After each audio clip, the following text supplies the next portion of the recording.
forget to subscribe my channel Hang Duk Mana. Sas. Assalamualaikum, selamat datang lagi ke channel Hang Duk Mana. Mari kita dengar respon Datuk Kamal Ahmed terhadap isu belanjawan 2024 diterima lulus melalui undian suara selepas ia selesai dibahaskan di peringkat dasar. Okey, saya baca detail sikit lagi kat sini. Undian suara itu dibuat selepas Anwar yang juga Menteri Kewangan menggulung perbahasan di peringkat dasar bagi Kementerian Kewangan hari ini. Okey tuan-tuan, mari kita dengar respon Datuk Kamal Ahmed. Di akhir kita komen macam biasa. Untuk bajet. Sabarlah dulu saudara, jangan marah bagi saya minum dulu saudara. Ini panas cerita ni. Saudara, sebelum bajet ini diluluskan, banyak orang bercakap. Saudara, ini pihak sebelah sana lah. Huha yang mengatakan bahawa kerajaan pimpinan Datuk Anwar Ibrahim ini boleh ditumbangkan apabila bajet yang dibentangkan oleh kerajaan ditolak oleh ahli parlimen. Katanya adalah usaha sedang dilakukan, ada pihak-pihak yang mungkin bersama dengan mereka, ada yang mengatakan cukup jomolah. Saudara, semua ni adalah untuk menolak bajet. Memang pun saudara, kalau bajet ditolak, maka tumbanglah kerajaan. Itulah yang mereka beri gambaran. Mula-mula kata bulan Ogos, kemudian September, sekarang ni bulan Oktober, dan sekarang ni pula kata bulan November. Yang matlamatnya, bila bajet ini dibentangkan, bila ditolak oleh parlimen, maka kerajaan pimpinan Datuk Anwar Ibrahim ini terpaksalah terhenti ataupun tumbang. Tetapi apa berlaku tadi saudara? Saya dah bagi tahu bahawa ini bajet Robin Hood. Saudara, ini dapatan saya saudara. Akhirnya tak ada pun. Apabila saja speaker bertanya pada ahli parlimen, ahli yang berhormat, sekarang ni pun ada pun masalah di hadapan kita ini dengan cadangan perbekalan oleh Yang Amat Berhormat Menteri Kewangan untuk diluluskan. Ahli-ahli yang bersetuju sila katakan setuju, setuju. Ahli-ahli yang tak setuju sila katakan tak. 1-2 suara je saudara. Mana cukup jumlahnya? Selalunya dari parti pembangkang dia akan bangun, Tuan Speaker, kita mau diadakan undi belah bagi. Undi belah bagi itu satu. Tak ada, saudara. Ertinya, saudara, saya dengar, saya dapat tan saya, sewaktu Datuk Seri Anwar Ibrahim memulakan ucapannya, ucapan penggulungan belanjawannya, pada peringkat awalnya memang agak mengerunkan juga. Apabila kalangan ahli-ahli parlimen mewakili parti pembangkang, mereka ada seramai 60 orang dalam dewan. Tak tahu lagi apakah ada dari luar akan melakukan ambush. Saudara, kerana waktu itu, ahli-ahli parlimen daripada kerajaan perpaduan, jumlahnya 91 orang. Kalau 91, 60. Kami seriau juga. Kalau ahli-ahli parlimen daripada parti pembangkang datang ramai-ramai, tinggal 90, huyuplah saudara. Tetapi, saya nak bagi penjelasan. Sekitar lebih kurang 15 minit sebelum sahaja Datuk Seri Anwar Ibrahim menamatkan ucapan penggulungannya, di pihak pembangkang cuma tinggal saudara 46 orang. Itu aja yang ada. Sedangkan ahli-ahli parlimen daripada kerajaan perpaduan sudah ada 116 orang. 116 orang ni saudara, buat macam mana pun tidak mungkin mampu untuk menjatuhkan kerajaan. Dia untuk tubuh kerajaan daripada 222, dia memerlukan 112. Waktu tadi 15 minit sebelum Datuk Seri Anwar Ibrahim menghabiskan ucapannya, penggulungannya, dah ada 116. Ahli-ahli daripada parti pembangkang tinggal 46. Sebab itu, bila speaker duk bertanya, ahli-ahli yang berhormat yang bersetuju, sila katakan bersetuju. Setuju, satu dewan. Yang tak bersetuju, dah 1-2 orang saja, saudara. Dan akhirnya, tadi, sekitar jam 6.48, hampir pukul 7 malam, Dewan Rakyat meluluskan rang undang-undang perbekalan 2024 selepas rang undang-undang itu selesai dibahaskan di peringkat dasar. Artinya saudara, bajet yang dibentangkan oleh Datuk Anwar Ibrahim pada dasarnya telah pun diterima dan diluluskan oleh parlimen dan boleh dilaksanakan. Tetapi minggu depan akan adalah perbahasan perincian tiap-tiap kementerian. Yang penting hari ini saudara, Kalau hari ini ditolak, maka uyup saja. Tapi hari ini terkapai-kapai. Sembang aja lebih saya. Sembang kari. Saya bukan marah. Tidak saya. Tapi dalam semangat nak bagi pencerahan pada anda, untuk anda tahu. Daripada 100, kononnya mereka ada 137. Bukan 137. Daripada 73. Daripada jumlah 73 ahli Dewan Rakyat yang mereka ada, yang waktu last kali waktu pengundian, waktu setuju tak setuju, tinggal 46 orang. Nak cakap apa? Yang lain tu pun dah hilang meninggalkan Dewan. Kalau diadakan undian belah bagi pun wuyup.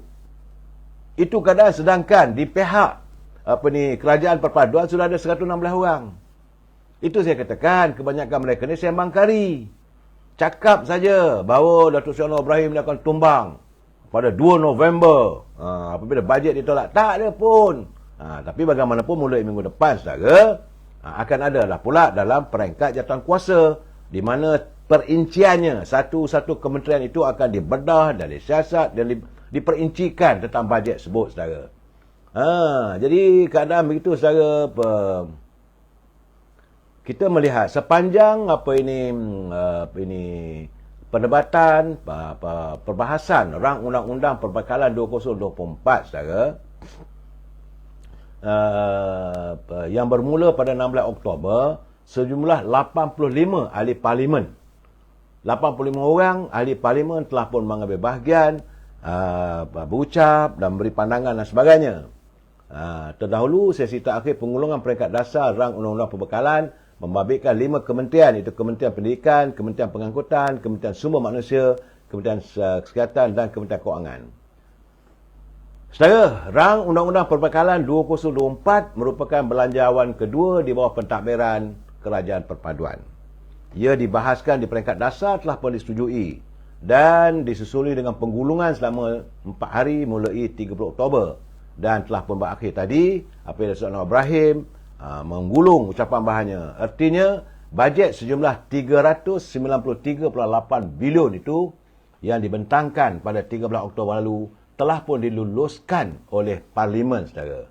Belanjawan ataupun bajet yang bertemakan reformasi ekonomi memperkasakan rakyat, itu memperuntukkan sejumlah 338 bilion untuk perbelanjaan mengurus dan 90 bilion untuk perbelanjaan pembangunan dan 2 bilion pula disediakan untuk simpanan luar jangka.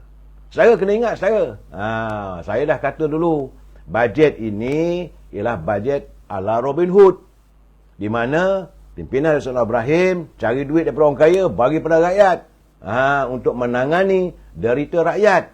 Sebab itu saya katakan, kalau mana-mana ahli parlimen yang dilihat menolak bajet ini, mereka pasti akan dihukum oleh rakyat. Kerana bajet kali ini memang betul-betul untuk rakyat, saudara. Dan tak ada pula lah peruntukan nak buat bangunan mega lah semua. Tak ada, saudara. Bantuan kepada rakyat miskin ditingkatkan. Macam mana? Melalui skim SDR. Dulu cuma ada RM700, sekarang dinaikkan. Jumlah keseluruhan yang diperuntukkan dalam bajet ini adalah RM8 bilion. Merangkumi keseluruhan 5 juta rakyat yang akan mendapat SDR mulai 7 bulan ni saya. Ada yang dapat 1,500, saya dapat 2,500. Nak apa lagi? Sebab itu saya katakan ini bajet Robin Hood. Begitu juga dengan pemberian khas kepada kaki tangan kerajaan. Dulu kaki tangan kerajaan, ini pemberian khas, ini macam bonus lah saudara. Dulu kaki tangan kerajaan dapat RM700 je. Tapi kali ini, bajet ini RM2,000. Siapa nak tolak? Mana ahli parlimen berani cakap kita tak setuju benda ini? Wuyup lah pilihan raya akan datang, saudara. Begitu juga, saudara, bagaimana tentang kaki tangan yang berpencen, yang tak berpencen, kaki tangan anggota keselamatan, pihak polis, tentera dan sebagainya, yang dulu selama ini cuma dapat RM300. Tapi kali ini RM1,000 disediakan oleh kerajaan untuk diagihkan kepada semua yang berpencen dan tidak berpencen. Jadi nak apa lagi, saudara? Takkan nak tolak. Saya, begitu juga pelarasan penyelesaian gaji kerajaan yang akan dilaksanakan dalam waktu yang terdekat. Tadi pun beliau dah nyatakan bahawa sekarang ini perbincangan sedang dilakukan. Jadi untuk penyelesaian gaji, sistem SDR, rakyat akan dapat wang yang begitu banyak, Mana wakil rakyat yang mahu menolak? Nak cari penyakit, saudara. Sebab itu hari ini bajet terima, saya mengatakan sebulat suara. Kalau ada pun suara dak tadi dalam 1-2 orang saja. Mana kata ramai sangat yang akan menentang. Kononnya 73, 34. Saya rasa mungkin mereka sudah dapat mencium. Seandainya ada undi belah bagi, tinggal 46 orang, tak tahu berapa orang saja. Daripada malu sendiri, maka semua diam. Akhirnya keluar dewan dan kita cakap syabas pada kerajaan perpaduan. Kerana bajet pada dasarnya, bajet 2024 yang berteraskan untuk menangani derita rakyat ini diterima bagi saya sebulat suara. Alhamdulillah. Tapi mulai minggu depan, mulai minggu depan akan diperincikan. Itu lagi panas lah. Tunggulah, kita tengoklah mana kementerian akan kena kerunyuk dengan ahli parlimen. Tetapi dalam keadaan kritikan dan sebagainya, mereka tidak boleh lagi menolak. Kalau menolak, artinya kamu dah setuju ini macam mana? Maka bajet akan diluluskan, saudara. Sebab itu, saudara, bila ada orang mengatakan bahawa 2 orang ahli bersatu yang menyokong pimpinan Sultan Ibrahim dan sebagainya, kononnya ada 2 pertemuan, ada ubuhan, ada ugutan sebagainya. Hari ini Sultan Ibrahim menyatakan secara terbuka bahawa beliau menafikan 2 ahli parlimen daripada bersatu pernah berunding dengannya bagi menyokong kepimpinannya. Menurut Perdana Menteri, hari ini ahli parlimen Kuala Kangsar, Datuk Iskandar Zulkarnain, dan ahli parlimen Labuan, Datuk Syuhali Abdul Rahman, tidak pernah berunding dengan mana-mana menteri kabinet berhubung keputusannya menyokong kerajaan persekutuan. Kenyataan menyokong dari ahli parlimen Kuala Kangsar dan Labuan itu tidak dirunding dengan saya, kata Sultan Ibrahim, atau mana-mana menteri. Jadi kalau mau penjelasan, tanyalah kepada Kuala Kangsar dan Labuan. Tentu je saya mengalulukan sokongan kerana kematangan mereka. Orang nak sokong kita, tentulah dia mengalulukannya. Tetapi, jangan kata itu ada tawar-menawar dan sebagainya.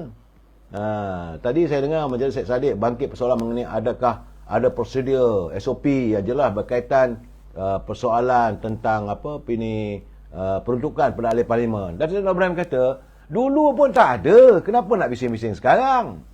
Cuma apa yang dilakukan oleh Sultan Ibrahim, datang berunding. Kamu nak buat apa dengan peruntukan wakil rakyat ini? Dan beliau akan mengawal ketat wang negara. Bagi saya lah, terbongeh-bongeh lah. Itu keadaannya. Dan saya melihat bahawa dalam suasana hari ini, nampak gayanya. Kerajaan Datuk Sultan Ibrahim semakin mantap. Sukar untuk digugah. Tak sukar untuk digugat. Tak kisahlah cukup jumlah ke orang kata apa. Sedangkan prelude kepada pembentangan bajet ini untuk diluluskan, saudara. Saya tengok, wah, teruk dia orang balun. Isu Palestin lah, isu ancaman dunia luar, isu Kak Wan, gambar Kak Wan, yang macam-macam tomahan dilakukan. Ternyata semua itu tak mampu untuk mempengaruhi ahli parlimen untuk tidak menyokong bajet ini. Saya katakan, bajet yang dibentangkan oleh Sultan Ibrahim adalah bajet Robin Hood. Kerana matlamatnya adalah untuk mempertahankan kehidupan dan menangani derita rakyat sebagaimana yang dijanjikan oleh Datuk Seri Anwar Ibrahim sewaktu beliau mahu mengambil alih kepimpinan negara. Saudara jangan sebut nak jatuhkan kerajaan, ya. Saya nak pesan, siapa yang menyebut perkataan menjatuhkan kerajaan, artinya anda boleh di bawah tindakan undang-undang sebagai treason atau khianat. Nak jatuhkan kepimpinan tak ada masalah. Tapi dengan keadaan hari ini, tidak mungkin mereka mampu untuk menggugat kepimpinan Datuk Sultan Ibrahim. Ini bukan sembang kari, saya. Bajet itu adalah key indicator. Dulu memang ada, bila pembentangan bajet, ada undi belah bagi, saya. Ada sokong 114, yang tak bersetuju 70 orang. Dulu. Tapi hari ini nampaknya bajet diterima sebulat suara. Dan saya mengharapkan agar pimpinan negara melaksanakan apa yang dijanjikan. Kaki tangan kerajaan yang dijanjikan dapat 2,000 kena dibagi. Rakyat yang berpencen, tak berpencen, bekas-bekas polis, bekas-bekas tentera yang tak ada pencen, maka mereka akan mendapat RM1,000. Nak apa lagi, saya? Dan selewat-lewatnya, kata Datuk Sultan Ibrahim, sebelum bulan puasa. Dan peruntukan untuk anak-anak ke sekolah memang telah tersedia. Banyak orang bertanya dengan saya, bagaimana keadaannya? Apakah peruntukan anak nak pergi sekolah nanti tu? Ini nak awal tahun ni, katanya. Peruntukan untuk anak sekolah masih kekal. Satu pelajar sama ada, tak kisah kamu daripada anak orang kaya ke, anak orang miskin ke, purata semua daripada darjah 1 saudara sampailah ke sekolah menengah dapat RM150. Jadi ibu bapa tidak akan berkeluh kesah untuk memikirkan nak beli baju, nak beli pakaian seragam, beli buku, semua ada dapat RM150. Nak apa lagi? Soalnya nak apa lagi? Tambahan pula lagi untuk raya ni, rasanya raya kali ini maka seronoklah kegiatan kerajaan. Tetapi bagaimanapun, jadi saya saudara Muarifin, alhamdulillah, syukran. Saya cuma bimbang satu saja, bila kegiatan kerajaan dapat macam bonus begitu besar, barang pula dinaikkan oleh peniaga. Bagaimanapun, Kementerian Perdagangan Dalam Negeri dan Keterjaminan Makanan termasuk Tuan Mak Sabu dan ahli-ahli kabinet telah pun berjanji dan berikrar bahawa mereka akan memastikan kawalan harga makanan akan dilakukan. Siapa yang melakukan kenaikan harga barang, mereka pasti akan dibawa ke muka pengadilan. Ini untuk menangani rakyat. Saudara, kita ada tapi orang tanya saya macam mana dengan keadaan di Julai. Saudara, di Julai akan mengundi 2 hari lagi. 4 bulan, saudara. 2 hari je lagi, saudara. Tinggal 2 hari lagi kempen-kempen untuk calon-calon 3 penjuru yang akan bertanding di Dewan Undangan Negeri Julai. Saya dipahamkan katanya laporan dari Pintulu menyebut bahawa misi kerajaan, misi calon daripada JRS iaitu GPS iaitu yang menurunkan calonnya Datuk Zulkarnain katanya bahawa untuk pilihan raya Julai kali ini, pimpinan Tan Sri Premier Abang Johari, mereka akan menumpukan kepada 60% pengundi muda. Terdapat sejumlah 60% daripada 22,804 jumlah pengundi yang berdaftar adalah terdiri daripada pengundi muda di Dewan Undangan Negeri Jepak. Dah tinggal 2 hari lagi, saudara. Malahan JPS kali ini kabarnya saya dipahamkan telah pun jauh ke hadapan dalam isu menangani persoalan anak muda. Dan selain aspek fasiliti, peluang pekerjaan serta melanjutkan pendidikan ke tahap lebih tinggi juga telah pun dijanjikan oleh Premier Sarawak. Keadaan begini tentulah mereka akan menambat hati anak muda. Saudara, kerana pada 1 Oktober dulu Premier Sarawak Tan Sri Abang Johari Tun Abang Oping berkata bahawa pendidikan percuma peringkat universiti dan pusat pengajian tinggi milik Kerajaan Sarawak untuk anak jati negeri itu dijangka dapat dilaksanakan selewat-lewatnya pada tahun 2026. Getinya warga Sarawak beruntunglah. Anak-anak mereka dijamin mendapat pengajian percuma sampai ke peringkat universiti. Inilah katanya kerajaan yang menangani kehidupan rakyat. Jadi unjuran-unjuran yang saya dapat bahawa besar kemungkinan kemenangan berpihak kepada calon daripada GPS iaitu Iskandar Turki. Sama-sama kita nanti lagi, tinggal 2 hari je lagi saya. Besok adalah hari terakhir dan nampak gayanya malam besok maka masuklah Gia 4, Gia 5. Bagi kedudukan Parlimen di Kemaman, sepatutnya penamaan calon akan diadakan pada 18 November. Presiden UMNO baru pulang daripada lautan ke Jerman dan juga ke London dalam usaha untuk mempertingkatkan lagi TVET serta untuk meningkatkan pasaran bagi makanan halal hub. Ya, saudara, pengusi MARA pun pergi sekali dan mereka sedang menangani usaha-usaha yang dihasilkan usahawan tempatan di negara Eropah sebut, saudara. Dan baru balik. Jadi baru balik belum dapat menjelaskan bagaimana kedudukan kerusi parlimen, siapa calonnya. Tapi saya difahamkan bahawa apabila dilantik Datuk Seri Muhammad Said selaku pengarah pilihan raya, tentulah beliau tidak akan diturunkan sebagai calon. Maka ada calon yang merupakan anak tempatan. InsyaAllah, saudara. Tapi yang saya gusarkan adalah pilihan raya di Kemaman itu melibatkan wang rakyat sejumlah 35 juta lagi yang terpaksa dibelanjakan. Semata-mata untuk memastikan agar pilihan raya kecil di Kemaman dapat dilaksanakan. Okey, tuan-tuan, saya baca detail lagi sedikit lagi dekat sini. Rang Undang-Undang Pembekalan 2024 akan dibawa untuk bacaan kali kedua dan dibahaskan di peringkat Jawatankuasa Memberikan Peruntukan 393 bilion bertemakan reformasi ekonomi memperkasakan rakyat. Bajet kedua anual itu terdiri daripada 303 bilion peruntukan untuk perniagaan mengurus dan 90 bilion untuk perniagaan pembangunan dan 2 bilion untuk simpanan luar jangka. Pembahasan di peringkat dasar dilaksanakan selama 8 hari bulan 16 Ogos, disusuli dengan penggolongan selama 4 hari mulai 30 Oktober.